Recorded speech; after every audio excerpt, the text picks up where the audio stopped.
Good morning student. Science class 6 chapter 11 session first नया chapter शुरू कर रहे हैं अपन प्रकाश, छायाएं और परावर्तन। सबसे पहले अपन बात करें प्रकाश क्या होता है। What is definitions of light. प्रकाश क्या होता है? किसी भी पिंड के द्वारा उत्सर्जित होने वाला किरणें जिससे अपन कोई भी चीज जो है वो देख सकते हैं। अब अपन अगर जनरली बात करें कि देखने के लिए तो हमें आंखों की आवश्यकता होती है, तो अंधे व्यक्ति को आंखें होती है फिर भी वो देख नहीं सकते, यानी कि देखने के लिए केवल आंखें आवश्यक नहीं होती है। फिर अपन अंधेरे कमरे में जाते हैं तो भी हमारे पास आंखें हैं फिर भी अपने को वस्तुएं दिखाई नहीं देती है। जब अपन लाइट जलाते हैं तो अपने को वस्तुएं जो है वो दिखाई देने लग जाती है।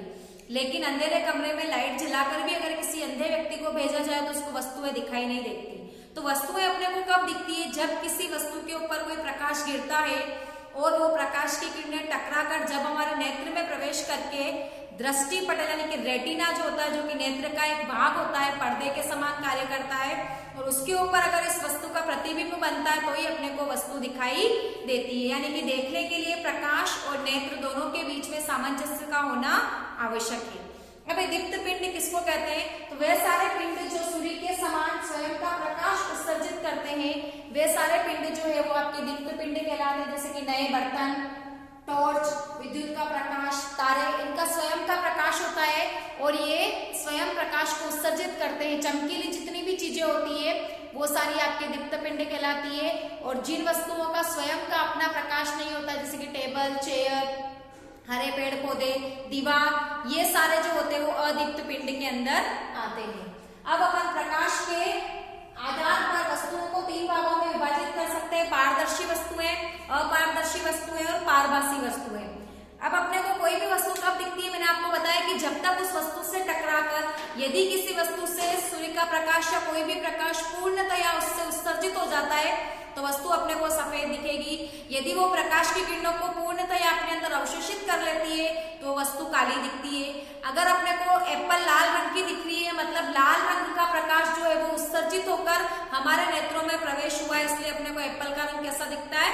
लाल दिखता है। तो प्रकाश के पूर्णतया अवशोषण और उत्सर्जन के आधार पर अपने को अलग अलग प्रकार की अलग अलग रंगों की वस्तु दिखती है, क्योंकि हमको पता है कि प्रकाश की किरण जो होती है वो श्वेत होती है और 7 रंगों के समूह से मिलकर बनी होती है। जो अपन इंद्रधनुष के रंग देखते हैं, बेनी, आप, पीनाला, विप्रो, इन 7 रंगों का समूह। आप एक सीढ़ी लेते हैं तो अपने को सीढ़ी के ऊपर 7 रंग दिखते हैं और आप उसको अगर गोल गोल तेज गति से घुमाते हैं तो वो सीढ़ी अपने को श्वेत या सफेद दिखती है। यदि आप इन इंद्रधनुष के 7 रंगों को समान क्वांटिटी में लें और उसको अगर एक साथ एक बूंद करके आप मिलाते जाए तो लास्ट में आपको सफेद कलर मिलेगा। यानी कि प्रकाश जो है वो 7 रंगों से मिलकर बना होता है। पारदर्शी वस्तुएं ऐसी वस्तुएं जिसके आर पार अपन आसानी से स्पष्ट रूप से देख सकते हैं, ऐसी वस्तु आपके पारदर्शी वस्तु कहलाती है। जैसे कि कांच, साफ पानी, कोई ट्रांसपेरेंट कोई भी प्लास्टिक है, उससे अपन देखते हैं कि दुकान पे जाते तो प्लास्टिक की ट्रांसपेरेंट बर्नी होती है जिसमें अपने को पता लगता है कि कौन सी चॉकलेट्स है। किचन में भी हमारी मम्मी कुछ ट्रांसपेरेंट सी बॉटल्स रखती है जिसमें देखकर अपन पता लगा सकते हैं कि इसमें क्या चीज भरी हुई है। तो जिसके आर पार अपन देख सकते हैं वो पारदर्शी वस्तुएं। जिन वस्तुओं के आर पार बिल्कुल नहीं देखा जा सकता उसको अपन अपारदर्शी वस्तु कहते हैं। जैसे कि स्टील के बर्तन, एल्यूमिनियम की डब्बे, आप दीवार ले लो, सीमेंट की दीवार, ईंटों की दीवार बनी हुई है, कोई गत्ता ले लिया आपने बॉक्स, उसके आर पार अपन नहीं देख सकते। फिर तीसरा होता है पारभासी। तो ऐसी वस्तुएं जिसके आर पार अपन देख तो सकते हैं लेकिन स्पष्ट रूप से नहीं देख सकते कि एक्चुअल में उसके पीछे क्या है। ऐसी वस्तुएं जो होती है वो पारभासी वस्तुएं कहलाती है। जैसे कि घिसा हुआ कांच, आपकी खिड़कियों के जो कांच होते हैं, बहुत सी जगह घिसे हुए कांच लगाए जाते हैं जो कि ट्रांसपेरेंसी नहीं दिखाते हैं। दूसरा आप ले लें तेल लगा कागज, आप एक मूंगफली के दाने लेकर एक पेपर पे थोड़ा सा उसको कूट कर अगर आप उसको बांध के रख दे तो कुछ समय पश्चात उस मूंगफली में से सारा तेल उस पेपर पर आ जाता है और उसके आर पार अगर आप देखना चाहेंगे तो अपने को दिखेगा तो है परंतु स्पष्ट रूप से नहीं दिखेगा। तो पारदर्शी, अपारदर्शी और पारभासी के अंदर एग्जाम्पल सहित आपको अंतर आना चाहिए। फिर अपन पढ़ रहे हैं छायाएं। हमारी परछाई बनती है, छायाएं बनती है। कब बनती है? जब किसी प्रकाश के मार्ग में कोई अपारदर्शी वस्तु आ जाती है तो उसके टकराकर जो प्रतिबिंब बनता है सेम उस वस्तु के समान, वो आपका क्या कहलाता है? छाया कहलाती है। आप दिन के समय 12 बजे धूप में खड़े रहेंगे तो आपके शरीर की छाया आपसे शरीर से दुगनी भी बड़ी बन सकती है। तो हमारे शरीर की सबसे बड़ी छाया कब बनती है? दोपहर के समय, है ना। जैसे जैसे सूर्योदय होता है छाया का बढ़ता जाता है और सूर्यास्त तक उसका आकार सबसे कम हो जाता है। आप एक्सपेरिमेंट करके देखें, दिन को 12 बजे या दोपहर के समय आप धूप में खड़े रहें और अपनी छाया को देखने का प्रयास करें। इसी तरह से हम देखते हैं कि अंधेरे कमरे में कहीं से थोड़ा सा सूर्य प्रकाश आ रहा है, वहां पर अगर अपन हाथों की आकृतियां बनाए अलग अलग प्रकार की, तो जानवरों की आकृति अपने को फील होती है। बच्चे बहुत प्रकार से इस प्रकार खेलते भी हैं। तो छाया कब बनती है कि किसी भी सूर्य के प्रकाश के मार्ग में, किसी भी प्रकाश का जो स्रोत है उसके मार्ग में अगर कोई अपारदर्शी वस्तु आ जाती है तो छाया बनती है। दूसरा, छाया हमेशा पर्दे पर बनती है, ये भी अपने को ध्यान रखना है। फिर अपन पढ़ रहे हैं प्रकाश जो है वो सरल रेखा में गमन करता है। इसके लिए भी अपन एक्सपेरिमेंट कर सकते हैं कि हम 3 समान आकार के गत्ते लें और उनको समान आकार से छेद करते हुए उनको एक सीधी रेखा में अगर अपन जमाते हैं और एक जलती हुई मोमबत्ती रखते हैं तो अपने को तीनों छेद बराबर है, इसलिए अपने को मोमबत्ती दिखाई देती है, मोमबत्ती का प्रकाश अपने को दिखता है। लेकिन आप छोटा सा बीच वाला गत्ते को अगर हल्का सा साइड में कर देंगे तो आपको मोमबत्ती का प्रकाश नहीं दिखेगा। मतलब कि सीधी रेखा में प्रकाश गमन करता है। और छोटा सा एक्सपेरिमेंट आप कर सकते हैं, सीधा पाइप लें और जलती हुई मोमबत्ती को आप आंखों से देखने का प्रयास करें तो दिखेगा। आप थोड़ा सा उस पाइप को मोड़ देंगे तो आपको मोमबत्ती का प्रकाश नहीं दिखेगा। इससे सिद्ध होता है कि प्रकाश जो है वो सीधी रेखा में गमन करता है। एक कैमरा है, आपकी इस बुक में सिलेबस में दे रखा है सूची चित्र कैमरा, जिसको टेलीस्कोप्स भी कहते हैं। इसको अपन किस प्रकार से बना सकते हैं टेलीस्कोप को, इसको बनाने के लिए आपके बुक में मेथड दे रखा है पूरा। टेलीस्कोप काम क्या आता है, तो किसी भी वस्तु को देखने के लिए सूर्य का प्रकाश जब अपन देखते हैं या सूर्य ग्रहण के समय सूर्य की स्थितियां देखी जाती है उस समय इसका उपयोग होता है। हमें कभी भी सूर्य की तरफ सीधी आंखों से या नग्न आंखों से नहीं देखना चाहिए। बिना किसी यंत्र की सहायता से सूर्य को देखने पर उसकी हानिकारक रेडिएशंस जो है वो हमारी आंखों को क्या कर सकती है, खराब कर सकती है, हम अंधे भी हो सकते हैं। तो सूर्य ग्रहण हमें कभी भी सीधे या नग्न आंखों से नहीं देखना चाहिए। नेक्स्ट है आपका परावर्तन।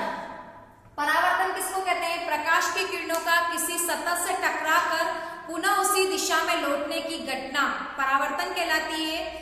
एक माध्यम से अगर प्रकाश प्रवेश करता है दूसरे माध्यम में तो उस माध्यम से टकराकर पुनः वापस लौटना परावर्तन कहलाता है। परावर्तन के कारण ही अभी अपन ने कहा था कि सूर्य का प्रकाश जो वो सीधी रेखा में गमन करता है, फिर भी हमारे कमरे में रोशनी आती है, वो किस कारण से आती है, परावर्तन के कारण से। परावर्तन 2 प्रकार का होता है, नियमित परावर्तन और विसरित परावर्तन।